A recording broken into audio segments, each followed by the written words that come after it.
سفر کا شوق کب سے پڑا؟ اس کی کیا وجہ ہے؟ دعوت اسلامی کی وجہ سے سفر ہے یا سفر کی وجہ سے دعوت اسلامی کے کام ہو جاتے ہیں؟ یہ ویسے اللہ پاک کا یہ بھی مجھ پر بڑا احسان ہے، میرا بچپن سے سفر کا بہت شوق تھا. ہاں نو ڈاؤٹ سفر میں نے دعوت اسلامی سے شروع کیا. جیسے میں نے بتایا کہ امیر اللہ سنت کے ساتھ پاکستان ٹور پہ جاتے تھے، سفر پہ جاتے تھے.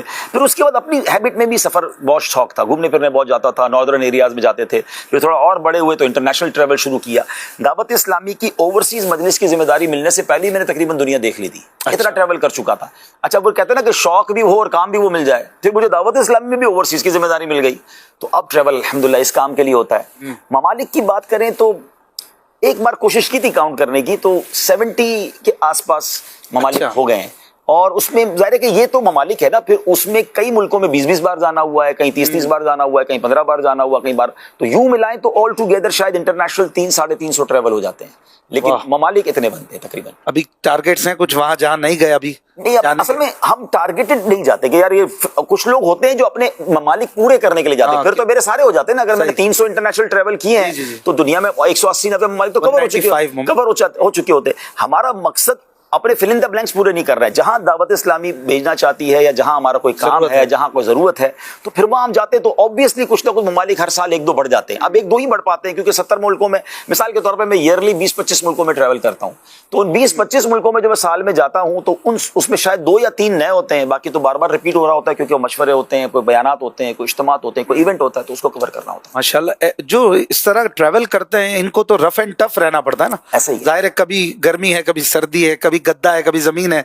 تو جو ایسے ناز نخرے میں بڑا ہوا ہو وہ اس طرح ٹریول کر لیتے ہیں یا ہر جگہ آپ کو اپنے مطابق چیزیں مل جاتی ہیں؟ نہیں، اب تو نو ڈاؤٹ دعوت اسلامی کے بعد اللہ نے اتنی عزت دی ہے کہ لوگ ہتھیلیوں پہ اٹھاتے ہیں، لوگ بہت پیار دیتے ہیں، اللہ ان کو جزائے خیر دے. لیکن پھر بھی آپ کو سفر تو عذاب کا ٹکڑا ہے. اگر آپ کو دنیا کی ساری نعمتیں بھی مل جائیں تو گھر کا بستر گھر کا ہی بستر ہے. اپنے وطن کی آب و ہوا، اپنے وطن کا کھانا، پھر نیند ہر بستر پر آ جانا، اور روز ٹریول ہو تو پھر روز ٹائمنگ ڈفرینس ہونا، اس کو تو کوئی کور نہیں کر سکتا نا.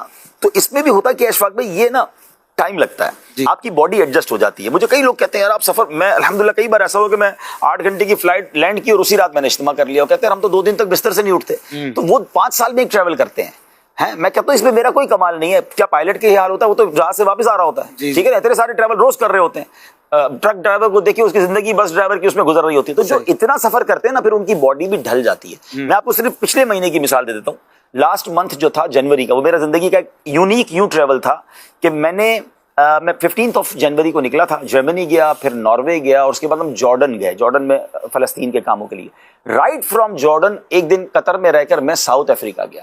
اب یہ اس لیے ڈفرنٹ تھا کہ میں جب ناروے میں تھا تو وہاں مائنس ٹیمپریچر تھا، برف تھی.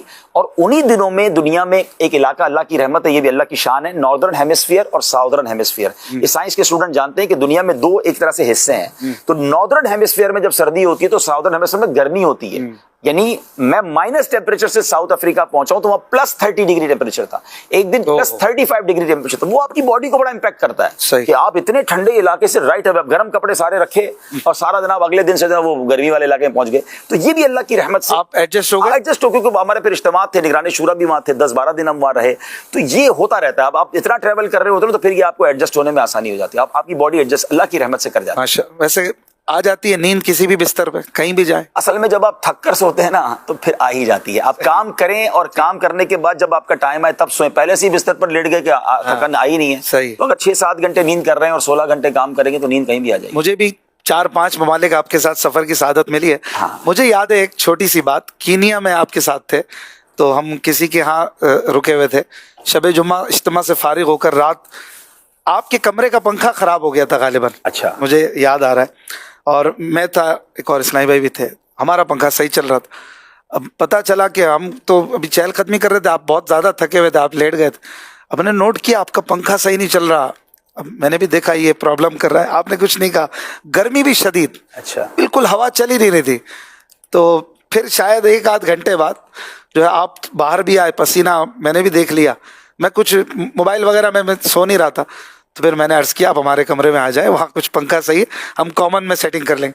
پھر خیر آپ مان گئے. تو میں نے دیکھا آپ نے خود سے نہیں کہا کہ یار مجھے دوسرا کمرہ دو، میری تکلیف ہو رہی ہے.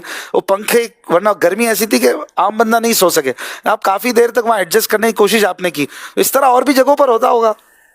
دیکھیے بات تو وہی ہے نا, آپ ٹریول کریں گے تو ہر چیز آپ کے مطلب کی تو نہیں ملے گی, تو بس شکوہ شکایت نہیں کرتے, اس کا فائدہ نہیں ہے, اس کا فائدہ نہیں. دیکھیں نا سفر میں تو یہ سب چیزیں ہوتی رہیں گی, کہیں بستر ملے گا, کہیں کھانا آپ کی پسند کا نہیں ملے گا, کوئی ایسا ہم راہی مل جائے گا. ابھی نگرانی شورا نے پچھلے دنوں بڑا پیارا جملہ کہا کہ میں ایک بار سفر میں تھا تو مجھے ایک ایسا بندہ ملا حرمین کے سفر میں کہ میں سمجھ گیا کہ میرا امتحان شروع ہو گیا ہے, یہ میرے لیے امتحان کے لیے آیا ہے. اچھا, اتنی تکلیف تھی اس بندے سے, لیکن میں نے فوراً ایڈجسٹ کر لیا کہ اب یہ بھیجا ہی لگتا ہے میرے ٹیسٹ کے لیے.